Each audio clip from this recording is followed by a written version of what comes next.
ધોળકા નગરપાલિકા વિસ્તારમાં ઉભરાતી ગટરો તેમજ તૂટેલા રસ્તાઓ અને પાણીની લાઇન લીકેજ બાબતે ધોળકા નગરપાલિકાના વિપક્ષી નેતા, ધોળકા શહેર કોંગ્રેસ સમિતિના કાર્યકારી પ્રમુખ તેમજ અમદાવાદ જિલ્લા યુથ કોંગ્રેસના પ્રમુખ દ્વારા વિરોધ કરવામાં આવ્યો, જેને લઈને ધોળકા નગરપાલિકા પ્રમુખ દ્વારા બીજા દિવસે પ્રેસ કોન્ફરન્સ કરીને કોંગ્રેસના કાઉન્સિલર તેમજ કોંગ્રેસે કરેલા આક્ષેપોને ફગાવ્યા હતા। તેમણે જણાવ્યું હતું કે ધોળકા શહેરમાં તમામ રસ્તાઓ ચાલુ છે અને હવે કોઈ જગ્યાએ ગટરો ઉભરાતી નથી।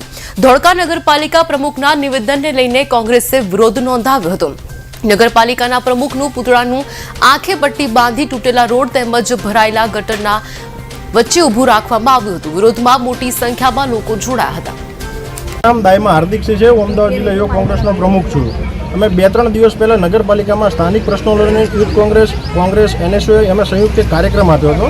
એના બીજા દિવસે નગરપાલિકાના પ્રમુખે એક ઇન્ટરવ્યૂ આપ્યું હતું એ એસી ઓફિસમાં બેસીને, અને ઇન્ટરવ્યૂમાં પહેલો આક્ષેપ એવો હતો કે કોલસાવાડીથી જે રસ્તો છે એ રસ્તો અત્યારે સંપૂર્ણ બની ગયો છે અને કોંગ્રેસ આમ પબ્લિકને ભ્રમિત કરી રહી છે। એ તમે જોઈ શકો છો કે આ રસ્તો એમને જે કીધો તો એ જ રસ્તો છે, અને અમે એ પબ્લિકને દર્શાવવા માંગીએ છીએ કે પ્રમુખને આંખેમાં પટ્ટી બાંધેલી છે। કદાચ ભાજપના ચશ્મા પહેર્યા હોય તો એમને નહીં દેખાતું હોય, આમ પબ્લિકની સમસ્યાઓ નહીં દેખાતી હોય એમને।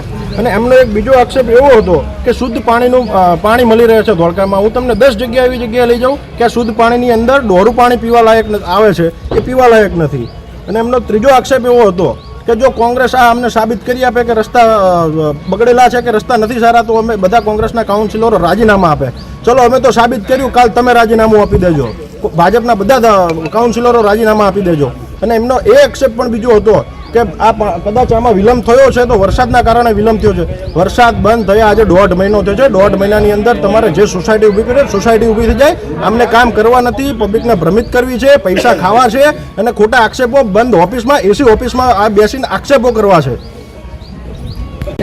બીજીનગર કાછિયા શેરીનો રહેવાસી ભાઈ, છેલ્લા 8 થી 10 મહિનાથી આ ધોળકાનો મેઇન રોડ છે, ત્યાંથી આવવા જવાની કોઈ વ્યવસ્થા નથી। ટોટલ ધંધા વ્યવસ્થા બધું જ બંધ છે। આ વિસ્તારની પબ્લિકની શું દશા થશે એ કોઈ વિચારતું